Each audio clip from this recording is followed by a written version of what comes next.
Hello guys, আমি Oindrila and welcome back to my channel Oindrila's house. Thumbnail দেখে এতক্ষণে তোমরা বুঝেই গেছো যে আজকের ব্লগটা শিলংয়ের ব্লগ। আমি শিলং ঘুরতে গেছিলাম অনেক দিন আগেই, তবে তখন ব্লগটা পোস্ট করা হয়নি।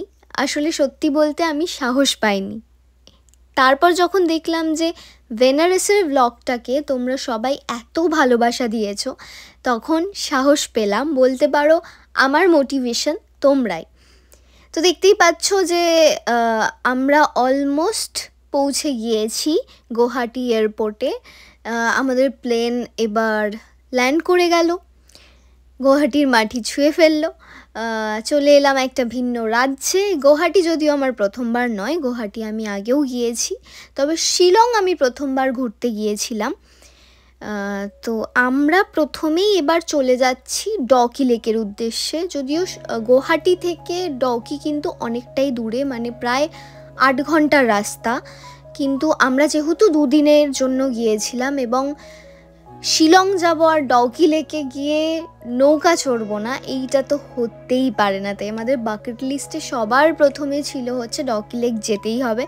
তাই প্রথম দিনটাই আমরা নষ্ট না করে চলে গিয়েছিলাম ডউকি লেকের উদ্দেশ্যে, কিন্তু ওখানে গিয়ে পড়েছিলাম মহা বিপদে। আস্তে আস্তে ভিডিওটা পুরোটা দেখো, তাহলে বুঝতেই পারবে। আর এই যে দেখতে পাচ্ছ, এটা হলো বাংলাদেশ। আপাতত সবার প্রথম কাজ হচ্ছে একটা নৌকা ঠিক করা, কারণ ওয়েদার খারাপ বলে কিছুক্ষণ বোটিং পুরো বন্ধ ছিল। তবে ডউকিতে এসে যদি নৌকা নাই চড়লাম তাহলে আর কি করলাম। নিচের সব কিছু দেখা যায়, নিচের পাথর সব কিছু দেখা যায়।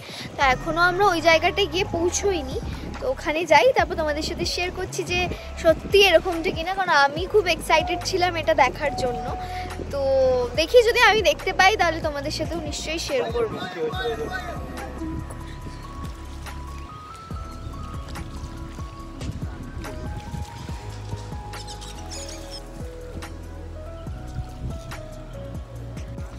এখানে জলটা একটু কম, তাই খুব ভালো করে দেখাতে পাচ্ছি। দেখতেই পাচ্ছ কতটা পরিষ্কার ডউকি লেকের জল, এবং নিচটাও কত পরিষ্কার, কিচ্ছু কোনো নোংরা টোংরা কিচ্ছু ফেলা নেই। আর নিচের পাথরগুলোও পুরো স্পষ্ট দেখা যাচ্ছে।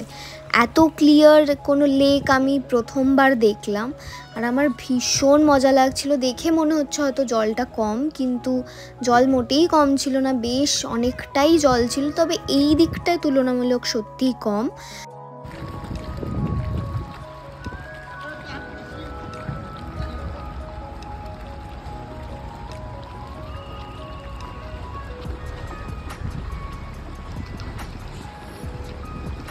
সুন্দর মেঘলা ওয়েদার, চারিদিকে সবুজ গাছপালা, স্বচ্ছ জলের মধ্যে বোটিং করা, আহা কি সুন্দর লাগছে না?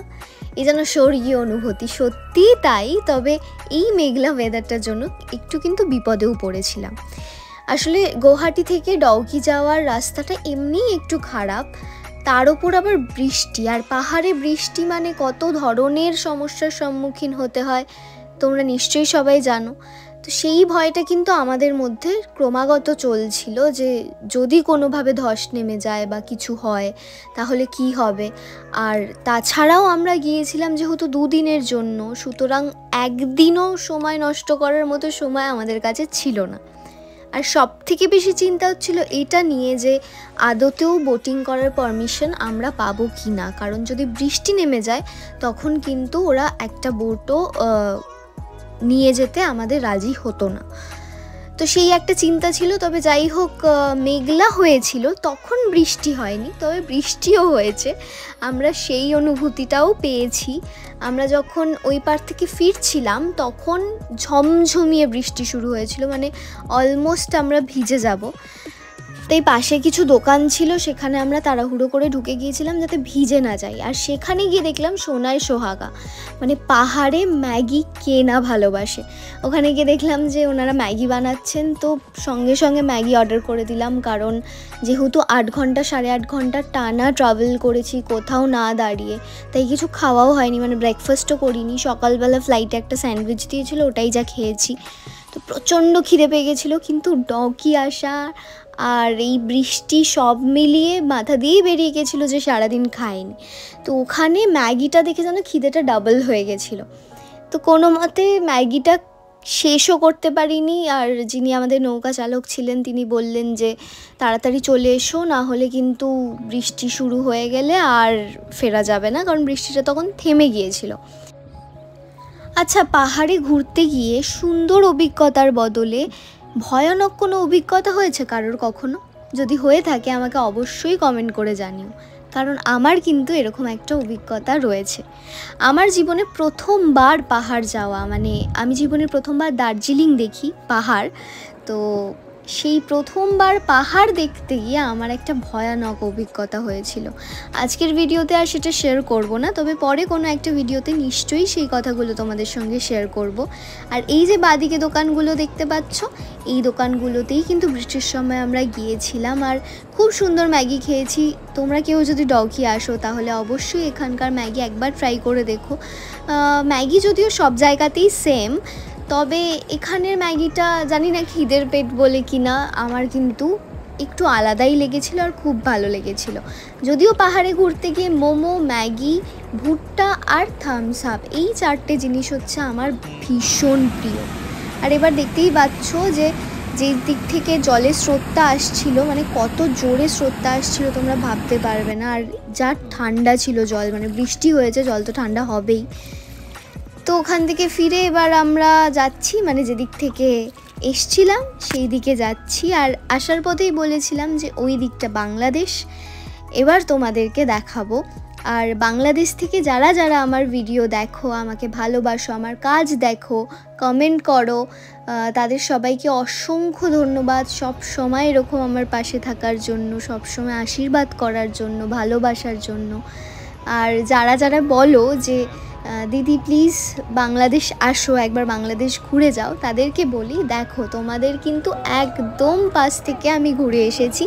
হয়তোবা আমার ভিডিও যারা দেখো বা যারা আমাকে চেনো তাদের মধ্যে কেউ হয়তো সেই সময় এখানেও ছিলেন।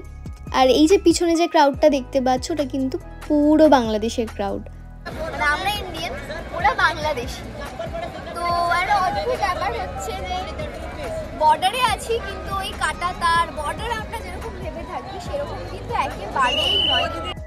আচ্ছা, জানতে খুব ইচ্ছে করছে, ডকি এসেছো আর পাশের দেশের কোনো বন্ধুর সাথে বা কোনো পরিচিতর সাথে দেখা হয়ে গেছে, এরকম কি হয়েছে? যদি হয়ে থাকে আমাকে অবশ্যই কমেন্ট করে জানিও। এখানে সবাই মিলে খুব সুন্দরভাবে এনজয় করছে। আর আমাদের বোট রাইড শেষ, এবার আমরা নেমে পড়বো। আর এই যে এই দিকটা দেখো, ওইটা হচ্ছে বর্ডার সিকিউরিটি ফোর্স, ওই অবধি হচ্ছে ইন্ডিয়া, তারপরে ইন্ডিয়া শেষ, এরপর থেকে হচ্ছে বাংলাদেশ। তো আমরা এখন ইন্ডিয়ার একদম শেষ প্রান্তে রয়েছি, এবার আমরা নেমে যাব। ওভারঅল এই পুরো বোট রাইডটা খুব খুব খুব খুব খুব এনজয় করেছি। তোমাদের কেমন লাগলো সেটা কিন্তু অবশ্যই জানাও। লাক কতটা খারাপ থাকলে এরকম হয়। আমরা যখন এই বোট রাইডটা শুরু করেছিলাম তখন ঝিরিঝিরি বৃষ্টি পড়ছিল, আমরা ওখানে গিয়ে ভালো করে ছবিও তুলতে পারিনি, এত জোরে বৃষ্টি শুরু হয়ে গেছিল তখন। আর ঠিক এখন যখন বোট রাইডটা শেষ হচ্ছে, মানে কিনারাটায় চলে এসেছি আমরা, তো আমাদের জার্নি এখন অলমোস্ট শেষ। তখন দেখো সানটা কি সুন্দর উঠেছে, এখন ভালো ছবি আসবে, এখন মানে সুন্দর হাওয়া দিচ্ছে। আর তখন একটা অদ্ভুত বাজে ওয়েদার হয়েছিল, বাট তবুও আমি যেরকম তোমাদের বললাম যে আমি তো খুবই মজা করেছি। কারণ এরকমভাবে কোনো লেকে মানে বোটিং করা হয়েছে, কিন্তু এইরকম বোটে বা এইভাবে একটা আমাদের পাশের দেশ, তো দুটো দেশ একসাথে, ওইদিকে ওরা বোটিং করছে, এদিকে আমরা বোটিং করছি, এটা অদ্ভুত আলাদা একটা অনুভূতি, খুব মজার, খুব সুন্দর। তো এরপরে আর কি কি করছি সেটা জানতে হলে কিন্তু ভিডিওটা পুরো দেখতে হবে, তো দেখতে থাকবো। ভিডিওর প্রথমেই বলেছিলাম যে আমাদের কিন্তু শিলং ঘুরতে যাওয়া জাস্ট 2 দিনের। প্রথম দিনটা শেষ হয়ে গেল ডকি ঘুরে, এরপর একটা খুব সুন্দর গান চলছিল গাড়িতে, সেটা শুনতে শুনতে হোটেলে ফিরছিলাম। হোটেলে গিয়ে আর ভিডিও করা হয়নি, তো এইটুকুই। আর দেখতে পেলে একটা ছোট্ট কিউট বাচ্চা আমাকে টাটা করলো, আমি ওদেরকে টাটা করে দিলাম। এভাবেই তোমাদেরকেও আজকের মতো টাটা জানাই। দেখা হচ্ছে পরের একটা ব্লগে। আর যদি এই ভিডিওটা তোমাদের ভালো লেগে থাকে বা কোন পার্টটা সবথেকে বেশি ভালো লাগলো অবশ্যই কমেন্ট করে জানাও। আর ভিডিওটা ভালো লাগলে প্লিজ লাইক করে দিও, বন্ধুদের সাথে শেয়ার করে দিও, আর ওয়েন্দ্রিলাস হাউস সাবস্ক্রাইব করে দিও। টাটা।